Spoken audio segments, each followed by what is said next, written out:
ওকে, শুরু করি তাহলে। তাহলে হচ্ছে স্বরবর্ণগুলির ক্রম পরিবর্তন না করে, আচ্ছা ক্রম পরিবর্তন অবস্থান পরিবর্তন হয় যে সে যা কিছু থাকুক, হচ্ছে প্রথমে ডিরেক্টর শব্দটা, ডিরেক্টর শব্দটা নিয়ে বলছো তো, তাহলে ডিরেক্টর শব্দটা নিয়ে অ্যানালাইসিস করে ফেলি। তাহলে এখানে মোট বর্ণ কয়টা? 1 2 3 4 5 6 7 8। মোট বর্ণ কয়টা? 8টা।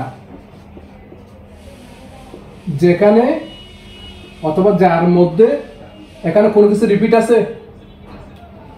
রিপিট ডি নাই, আই নাই, আর দুটা, আর বাকি কোনো কিছু রিপিট আছে? নাই। তাহলে বাকিগুলি কি?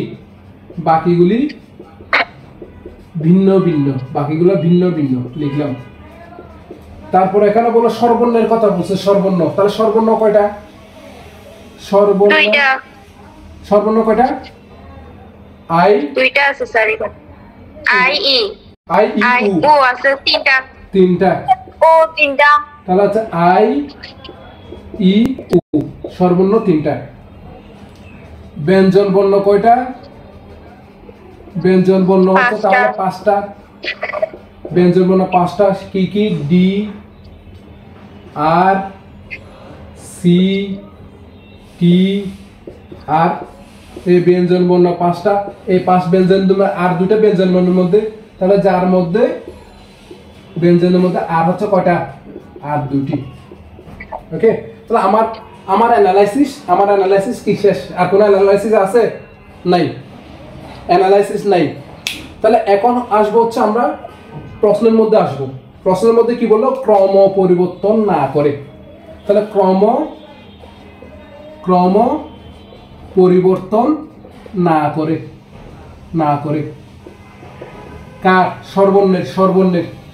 স্বরবর্ণের ক্রম পরিবর্তন না করে। এখন ক্রম পরিবর্তন বলতে আমরা কি বুঝি? ক্রম পরিবর্তন বলতে ক্রম মানে কি? কার পরে কে আছে।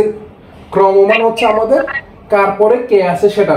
তাহলে কার পরে কে আছে সেটা ক্রম পরিবর্তন যদি না করি, তাহলে এখানে হচ্ছে স্বরবর্ণ আছে কি কি? স্বরবর্ণ আছে আই ই উ, এই তিনটে স্বরবর্ণ আছে আমার, এই তিনটে স্বরবর্ণ আছে, একটু খেয়াল করি। তাহলে এই স্বরবর্ণ তিনটা ক্রম পরিবর্তন না করা মানে হচ্ছে এই স্বরবর্ণ তিনটা যেখানে যেভাবে শব্দ গঠন করে না কেন, আইটা সবসময় প্রথমে থাকতে হবে, মানে ই এর আগে আই থাকতে হবে, উ এর আগে ই থাকতে হবে, এবং এই স্বরবর্ণগুলির ক্রম পরিবর্তন না করে, স্থান পরিবর্তন না করে, সব স্বরবর্ণের।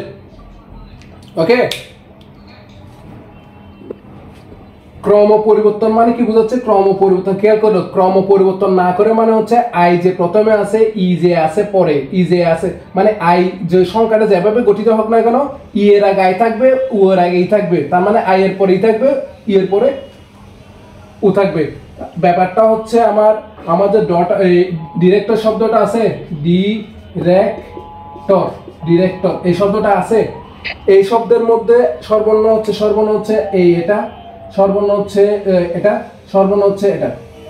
আমরা চাইলে শব্দটা যে কোনোভাবে তো চেঞ্জ হবে, মানে আইটা প্রথমে আসতে পারবে, ডি এখানে আসতে পারবে, ই এখানে আসতে পারবে, উটা এখানে আসতে পারবে, তারপর আর, টি, সি, এভাবে এরকম ভাবে হইতে পারে, যে কোনোভাবে হইতে পারে।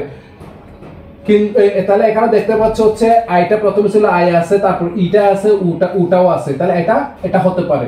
কিন্তু আমি যদি কখনো ইটা এখানে দিলাম হচ্ছে, আমরা ডি দিয়ে শুরু করলাম, তারপরে ই লিখলাম, তারপর হচ্ছে আই লিখলাম, তারপর হচ্ছে এই উ লিখলাম, আর লিখলাম, এভাবে লিখলাম। এখানে দেখতে পাচ্ছ হচ্ছে কি আই, ইটা কি আই এর আগে চলে আসছে না, আই এর আগে, তাহলে এটা কি এই টাইপের কোনো কিছু হতে পারবে না, মানে আমাদের এই ইটা কি কখনো আই এর আগে আসতে পারবে না।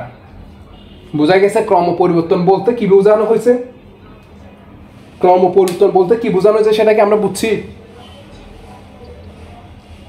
জি স্যার। তাহলে ক্রম পরিবর্তন আমরা বুঝছি। এখন ক্রম পরিবর্তন জিনিসটা যদি বুঝি, তাহলে ক্রম পরিবর্তন না করে, এখন যদি ক্রম পরিবর্তন না করে যদি বলে, তাহলে আমরা ম্যাথটা কিভাবে করব? এখন যদি এরকম হয়ে যায়, এদিকে গেলো, কোন সময় কে কোনটা চলে যাবে, কে কোথায় চলে যাবে সেটা তো আমরা কোনো কিছুই বুঝবো না, কোনো কিছু তো আমরা বুঝবো না। তো এখন কোন সময় কোথায় চলে যাচ্ছে সেটা যদি আমরা না বুঝি, তাহলে এখন যদি আমরা আমাদের হচ্ছে যে আই ই উ তিনটা স্বরবর্ণ আছে, তিনটাকে যদি আমরা একই বর্ণ হিসাব করি, মানে তিনটা একই যদি হয়ে যায়, তিনটা মনে করলাম যে তিনটাকে কি দিব, তিনটাকে মনে করলাম তিনটাই বানাই দিই, তিনটাই কি, তিনটায় যদি ই হয়, অথবা তিনটা যদি আই হইতো, অথবা তিনটা যদি কি আছে উ হইতো, তাহলে আমাদের এখানে কে আগে গেছে কে কে পরে গেছে এটার ডিফারেন্সটা বোঝা যাইতো। আর তিনটা যদি ই হয়ে যেত, কে আগে কে পরে কে গেছে, এটা কি তখন এই ক্রম পরিবর্তনটা কি বোঝা যাচ্ছে? তিনটা যদি একই জাতীয় হয় তাহলে আগে পরে হইলে তাহলে আমরা ডিফারেন্সটা ধরতে পারবো না।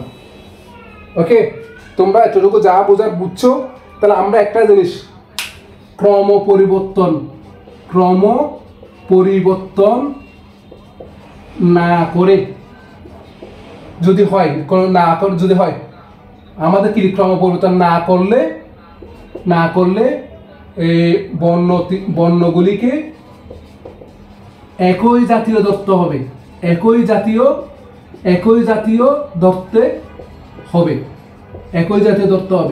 ধরতে হবে। তা একই জাতীয় মানে কি, হয় এই তিনটাকে আই ধরতে হবে, হয় অথবা ই ধরতে হবে, অথবা কি উ ধরতে হবে, তিনটাকে যে কোনো একটাই ধরতে হবে, হয় তিনটাই ই, অথবা তিনটা উ, অথবা তিনটা আই ধরতে হবে।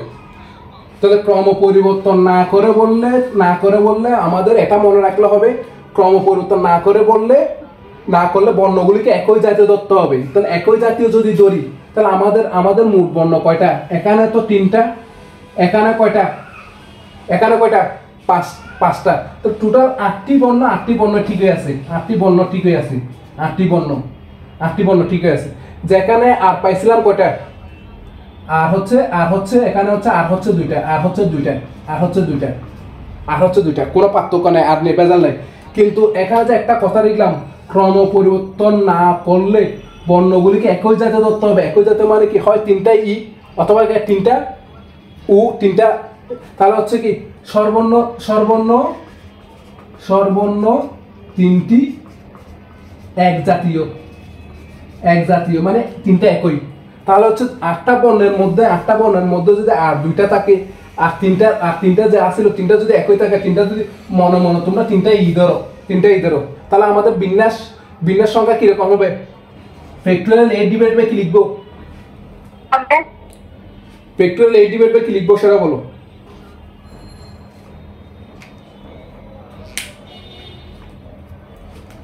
ফ্যাক্টরিয়াল 8 কি লিখবো সেটা বলো।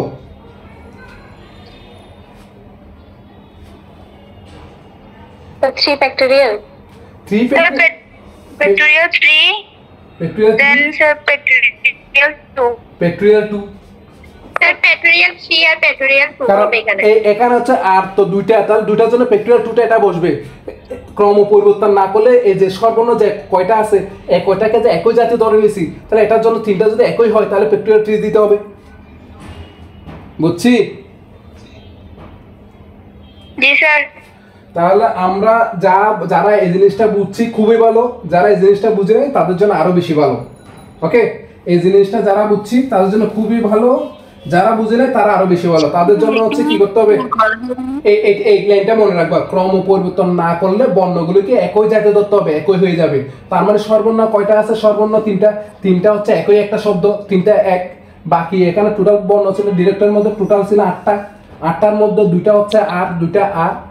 তারপর হচ্ছে সর্বর্ণ কয়টা? সর্বর্ণ তিনটাকে একই ধরে নিয়েছি। তাহলে হচ্ছে সর্বর্ণগুলির ক্রম পরিবর্তন না করে মোট সাজানোর উপায় সমান হচ্ছে ফ্যাক্টরিয়াল 8 ফ্যাক্টরিয়াল 3 ইনটু ফ্যাক্টরিয়াল 2 সমান কত? সেটা হচ্ছে আনসার। সমান কত আসে? 3360। 3360, এটা হচ্ছে আনসার। এটা কি বুঝছি? জি স্যার।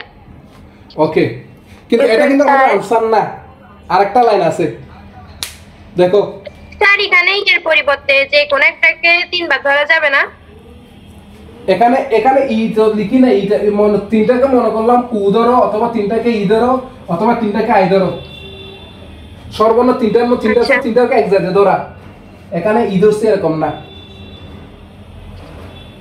বুঝছি? ক্লিয়ার? জি স্যার। ওকে, তো এখানে হচ্ছে এখানে আনসার কম পরিবর্তন না করে, এটাই আনসার। এটা হচ্ছে ক্রম পরিবর্তন না করে মোট সাজানোর উপায় এটাই। ক্রম পরিবর্তন না করে সাজানোর উপায় করে এটা হচ্ছে আনসার, এটাই আনসার। কিন্তু আনসার প্রশ্নটা একটু খেয়াল করি, প্রশ্ন এখানে একটু করে বেজাল লাগিয়ে দিয়েছে। কত প্রকারে সাজানো যায় বলে নাই, কত প্রকারে সাজানো যায় বলে নাই, কত প্রকারে পুনরায় সাজানো যায় বলছে। পুনরায় পুনরায় একটা কথা বলতে একটু বেজাল আছে।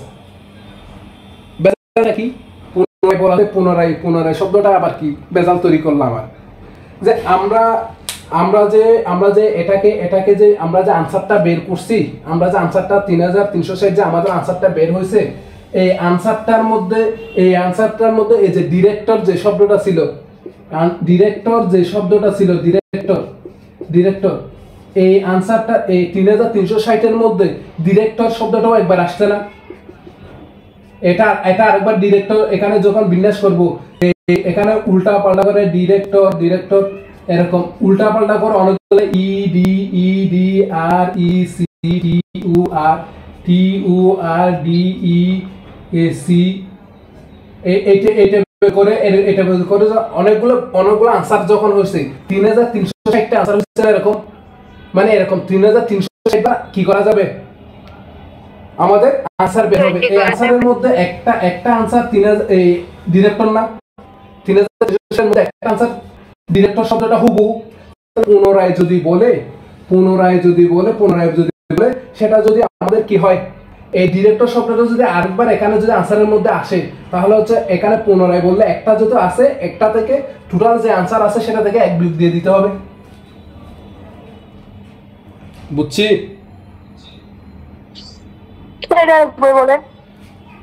যখন হচ্ছে আমাদের পুনরায় যদি বলে কত প্রকারে পুনরায় সাজানো যায়, আমাদের 3360 যেটা আমরা আনসার বের করলাম, এই আনসারটার মধ্যে ডিরেক্টর শব্দটাও একটা আনসার না? ডিরেক্টর শব্দটাও হুবহু একটা আনসার আসবে না? মানে সাজাইছি, মানে ডিরেক্টর শব্দকে আমরা এগুলো আগে পরে করে বিন্যাস সাজাতে যেগুলো 3360 আনসার পাইছি, এখানে একটা আনসার ডিরেক্টর না? একটা আনসার ডিরেক্টর। যদি একটা আনসার যদি ডিরেক্টর শুধু একবারই পুরোপুরি ভাবে মিলবে, যদি আরো কয়েকবার হয় ওখানে আরো কয়েকবার কিভাবে হবে? বিন্যাস সাজানোর সংখ্যা মানে কি? যেমন ধরো স্যার উল্টা পাল্টা করতে করতে যদি ওই ফরম্যাটটা আবার চলে আসে, ডিরেক্টর কি আরেকবার আসার সুযোগ আছে? আমাদের তো আমরা বের করতেছি কয়বার নতুন শব্দ তৈরি হবে, সেটাই তো এটার আনসার। একটা তো রিপিট হওয়ার সুযোগ নাই, তাহলে তো অঙ্কটা মিলবে না। আমাদের অঙ্কের আনসার কি কয়বার হচ্ছে এরকম নতুন শব্দ তৈরি হবে, সেটা হচ্ছে 3360 বার। একটা দুইবার হওয়ার সুযোগ নেই। ওকে, আচ্ছা স্যার। তো এখানে হচ্ছে একটা আনসার আসবে, এখানে আজকে একটা আনসার আসবে ডিরেক্টর। যদি একটা আনসার ডিরেক্টর যদি আসে 3360, পুনরায় যেহেতু বলছে একটা ডিরেক্টর তো আছে, একটা তো আছে, তাহলে পুনরায় কয়বার, তাহলে একটা বিয়োগ দিয়ে দিব। তাহলে পুনরায় সাজানোর উপায়, এরপর হচ্ছে এটা আনসার বের করার পর লিখবো হচ্ছে, সুতরাং পুনরায় সাজানোর উপায় সমান 3360 - 1 সমান হচ্ছে 3359। এটাই হচ্ছে আনসার যদি পুনরায় বলে। তো পুনরায় বললে মাঝে মধ্যে এক বিয়োগ দেওয়া লাগে না, সব সময় যে লাগবে এমন কোনো কথা নেই, মাঝে মধ্যে এক দেওয়া লাগবে না। কখন লাগবে না সেটা আমরা একটু পরে দেখব, কিন্তু যদি পুনরায় দেখলে ম্যাক্সিমাম অঙ্কের মধ্যে এক বিয়োগ চলে যায়। কারণ এই যে শব্দটা আছে, আমরা যে আনসারটা বের করবো, ওই আনসারের মধ্যে যদি এই শব্দটা যদি আবার আসে তাহলে এক বিয়োগ যাবে, যদি এই শব্দ যদি আবার না আসে তখন এক বিয়োগ যাবে না। কখন আসবে না সেটা একটা ম্যাথ আমরা একটু পরে দেখবো। এতটুকু বুঝছি? মধ্যে লেখা থাকবে এরকম, আরেকবার আসবে বলতে কি প্রশ্নের মধ্যে লেখা থাকবে এরকম, মানে প্রশ্নের মধ্যে সেটা তোমাকে বুঝে নিতে হবে। ম্যাথটা করার সময় যে ডিরেক্টর এটা করলে যে ডিরেক্টরটা আসবে, ডিরেক্টর যে আবার আসবে, আমরা এরপর একটা পুনরায় বললে মোটামুটি